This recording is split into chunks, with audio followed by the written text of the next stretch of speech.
जय जिनेंद्र, कैसे हैं आप सब। गुरु अस्त हो चुके हैं 31 मार्च को और गुरु उदय होंगे 29 अप्रैल को। तो ये पूरा ही महीना शुभ कार्यों के लिए वर्जित माना जाता है। जब गुरु अस्त होते हैं इसी के साथ शुभ कार्यों का होना भी बंद हो जाता है। इसका विशेष कारण है, गुरु ग्रह को भाग्य, सफलता, धन, सुख इन सभी का कारक माना जाता है। तो बृहस्पति का सबसे ज्यादा प्रभाव विवाह और वैवाहिक जीवन पर पड़ता है। ऐसे में गुरु के अस्त होने पर विवाह, सगाई, व्रत, उद्यापन, गृह प्रवेश ये सभी मांगलिक कार्य करने की मनाही है। लेकिन अब इस बीच में अप्रैल माह में आ रही है अक्षय तृतीया भी। तो अक्षय तृतीया अबूझ मुहूर्त है, इसलिए अक्षय तृतीया के दिन शुभ कार्य किए जा सकते हैं।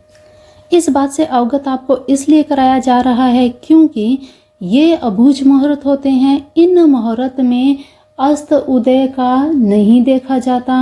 कुछ ऐसे आवश्यक कार्य होते हैं जिन्हें मजबूरी वश भी करना जरूरी होता है, जो कार्य रोक नहीं पाते। तो ऐसे में इस प्रकार के मुहूर्त का उपयोग आप कर सकते हैं। जैसे त्रिपुष्कर योग हुआ।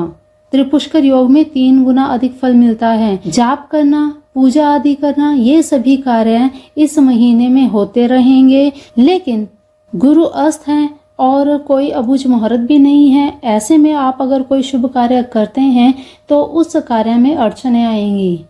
चाहे आप कोई भी शुभ कार्य आप शुरू कर लेंगे तो उसमें अड़चने आएंगी। इस बात का आप विशेष ध्यान रखें। गुरु जब अस्त हो जाते हैं तब कोई भी शुभ कार्य नहीं किए जाते। अब ऐसे में क्या किया जाए कि हर एक व्यक्ति गुरु ग्रह की स्थिति को अपनी कुंडली में मजबूत बनाए। इसके लिए आपको कुछ कार्य करने चाहिए ताकि गुरु अस्त होने का आपकी कुंडली पर, आपके जीवन पर उतना प्रभाव ना पड़े जितना पड़ सकता है। उसे आप कम भी कर सकते हैं कुछ उपाय करके। तो जिनकी कुंडली में पहले से ही गुरु अच्छी स्थिति में नहीं है, अच्छा प्रभाव नहीं दे रहे हैं, उन्हें तो अवश्य ही इस समय में कुछ उपाय जरूर कर लेने चाहिए। और जिनकी कुंडली में गुरु ग्रह अच्छी स्थिति में भी हैं तो उन्हें भी कुछ कार्य अवश्य करने चाहिए ताकि गुरु के अस्त होने का आपके ऊपर कुप्रभाव ना पड़े। इसके लिए सबसे पहले तो विष्णु सहस्त्र नाम या हरिवंश पुराण का पाठ करने से शुभ परिणाम मिलते हैं, शुभता की प्राप्ति होती है। गुरु बृहस्पति प्रसन्न होते हैं। जिनकी कुंडली में गुरु की स्थिति कमजोर है उन्हें हर रोज ये उपाय अवश्य करने चाहिए। बृहस्पति देव को पीला रंग बहुत पसंद है। तो ऐसे में पूरे 1 महीने केले की जड़ में ओम ग्राम ग्रीम ग्रोम सह गुरुवे नमः इस मंत्र का जाप करते हुए जल अवश्य चढ़ाएं। इससे बृहस्पति देव की अशुभता दूर होगी, आपको शुभ फलों की प्राप्ति होगी। तो चलिए अब बात कर लेते हैं किन राशियों पर गुरु अस्त होने का विपरीत प्रभाव पड़ेगा। कौन सी वो राशियां हैं जिन पर विपरीत प्रभाव पड़ेगा और उन्हें विशेष ध्यान रखने की आवश्यकता है। और साथ ही साथ जो उपाय यहाँ पे बताए गए हैं वो उपाय आपको अवश्य करने चाहिए। मिथुन राशि, कन्या राशि, कुंभ राशि, मीन राशि, ये सभी राशियां, इन सभी राशि के जातकों को अवश्य ही इस 1 महीने में पूरा ध्यान देना है। बृहस्पति देव का बीज मंत्र जाप करना है ताकि गुरु ग्रह की, बृहस्पति देव की अशुभता का आपके ऊपर कुप्रभाव ना रहे। मिथुन राशि वाले अगर व्यापारी हैं तो उन्हें व्यापार बहुत ही सतर्कता से करना चाहिए। पारिवारिक जीवन में भी दिक्कतों का सामना करना पड़ सकता है और वाद विवाद से भी आपको दूर रहना चाहिए। तो इन चीजों का आप अवश्य ध्यान रखें। बृहस्पति देव का बीज मंत्र आप जाप करते रहें और विष्णु सहस्त्र नाम का भी आप पाठ करते रहें। कन्या राशि वालों की बात करें, कन्या राशि वालों के लिए वैवाहिक जीवन में उतार चढ़ाव आ सकते हैं। किसी के साथ आप वाद विवाद में ना पड़ें और अपने पार्टनर के साथ भी किसी बात पर वाद विवाद हो सकता है, तो बहुत ही ध्यान रखें। इस समय के बीच आप धन के मामले में बड़ा ही ध्यान रखेंगे तो ही आपके लिए बेहतर रहेगा।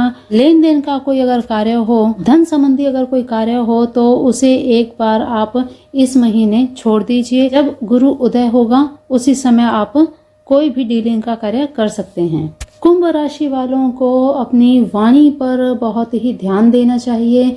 शब्दों का इस्तेमाल बड़ा ही सोच समझ कर करना चाहिए। किसी भी अपनों के साथ आपके रिश्ते खट्टे पड़ सकते हैं और साथ ही साथ आत्मविश्वास में, सेल्फ कॉन्फिडेंस में भी कमी आ सकती है। तो इस दौरान आपको ध्यान देना चाहिए, गुरु ग्रह का मंत्र जाप करना चाहिए और किसी भी प्रकार की इन्वेस्टमेंट अगर आप इस महीने कर रहे हैं तो इसे एक बार आप स्थगित कर दीजिए।